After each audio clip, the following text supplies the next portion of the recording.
So today we're going to be reviewing one of the best iris-based fragrances you can buy. And of course, I'm speaking about the beloved original Dior Homme. So let's finally review this one.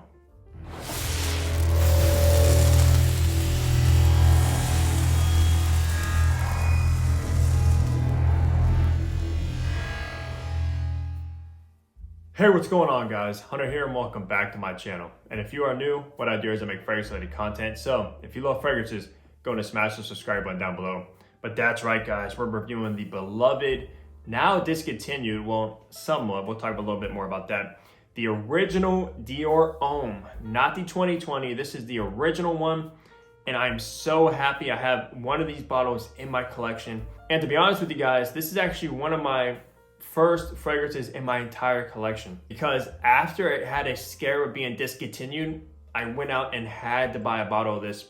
Because actually at first I owned the Dior Homme 2020, which I have reviewed on the channel. You can go check that one out if you're looking for that fragrance. But after having that one and fell in love with it, I saw the hate that it got because they removed the iris, everything like that. So I was like, okay, since they're gonna discontinue the original one, and I heard so much love about this, I just had to have a bottle of this alongside the 2020. And that's exactly what I did. And I got this fragrance bottle I think around a year and a half ago when it did get discontinued.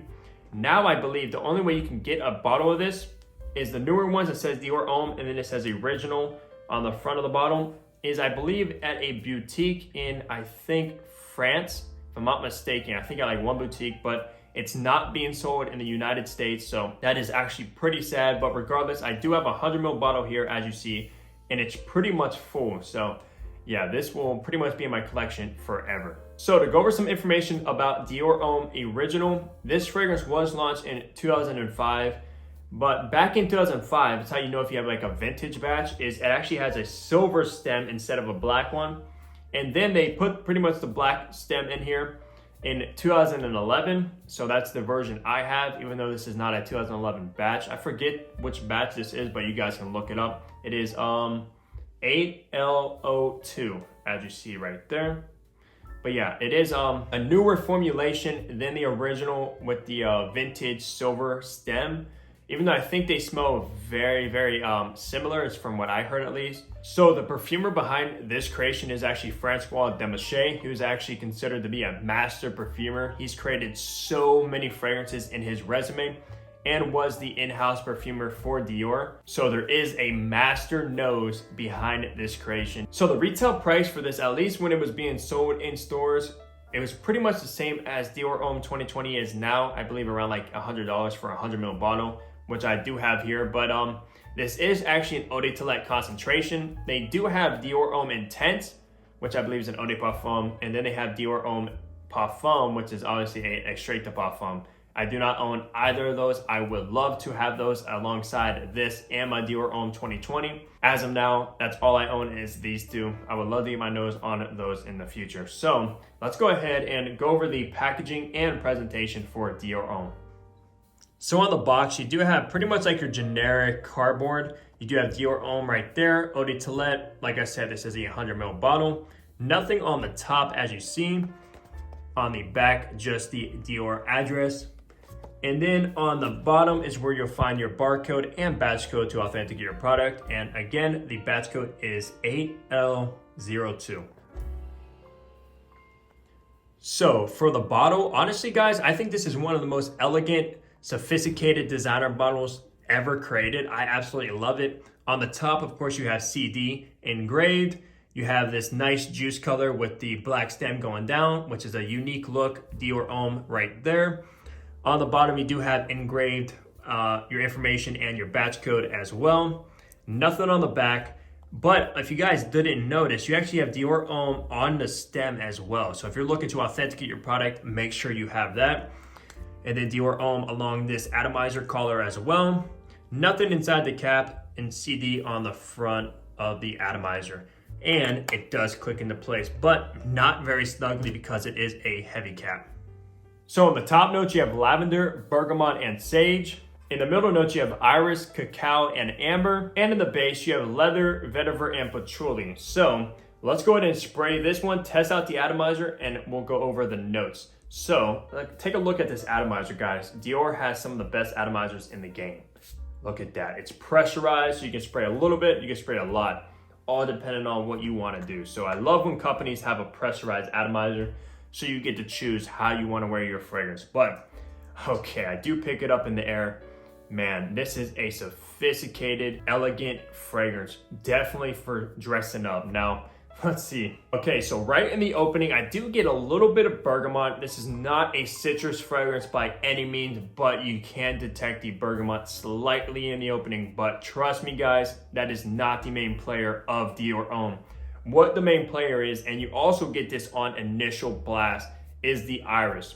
Now, the iris in here is unlike any iris I've ever smelled. It comes across very lipsticky, almost like a makeup bag. If you've ever smelled either your girlfriend's, fiance's, or grown up your mother's makeup bag in the bathroom, this is exactly what that smells like. So if that smell is interesting to you, or maybe bring back memories or whatever, trust me, this is a sophisticated, very high class fragrance that just smells luxurious. It smells like money. And by the way, guys, iris is actually a very, very expensive ingredient. And I believe there's natural iris in this one. So it comes across very powdery, very lipsticky, very creamy, because you also have a cacao note in there as well, which gives it kind of a chocolatey kind of facet, very powdery as well. Such a phenomenal fragrance. Now, this is the kind of fragrance that does not deserve to be worn when you're wearing like a hoodie or just casual clothes.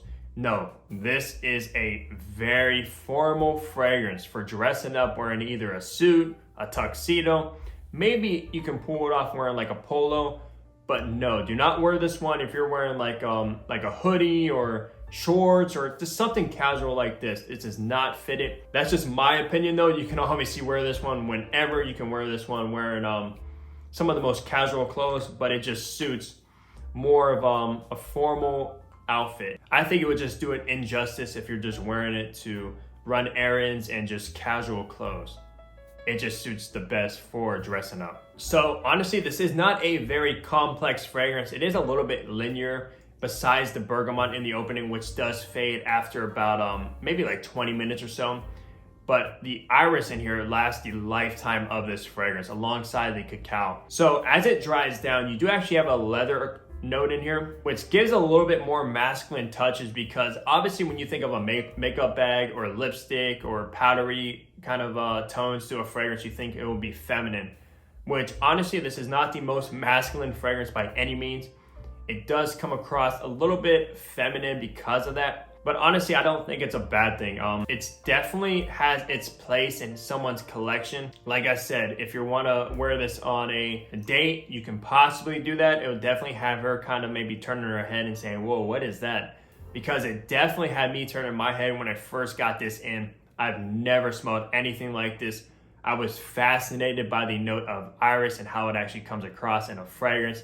I just loved it. And I believe the reason why it smells like lipstick and makeup, I think they actually use iris in cosmetics like that. So that's why you get that similar vibe in this.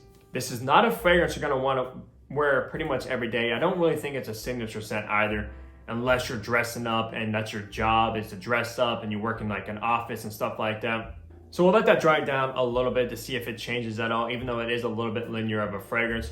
So as far as seasons go for Dior Homme, I think this actually works the best in the colder months like fall and winter, because it is a little bit sweet. It's very powdery, a little bit creamy. Even though there's not any vanilla, you're getting the creaminess from the cacao and the iris in it. So definitely suited for the colder months, because if you wear this one in the hot weather like spring and summer, it can absolutely become cloying to you. So I would suggest sticking for the colder months so you don't get kind of tired of this fragrance and just don't like it anymore. It works best for those weather conditions. As far as age groups go that it's best suited for, it's definitely a more mature fragrance. I would say this will be best suited for anyone like maybe 20 and up. It's not your typical teenager fragrance that you wear to like high school, nothing like that. Trust me, it's absolutely more suited for like a gentleman in a suit and a business kind of guy, in my opinion, is what I picture wearing this fragrance. So yeah, for me, this is honestly a fragrance I don't really reach for that often because I'm not usually dressing up. So I usually save this one for those special occasions. That's just how it works out for me. So, but it always is a delight to wear this one. I always get questions about it like, whoa, what are you wearing? That smells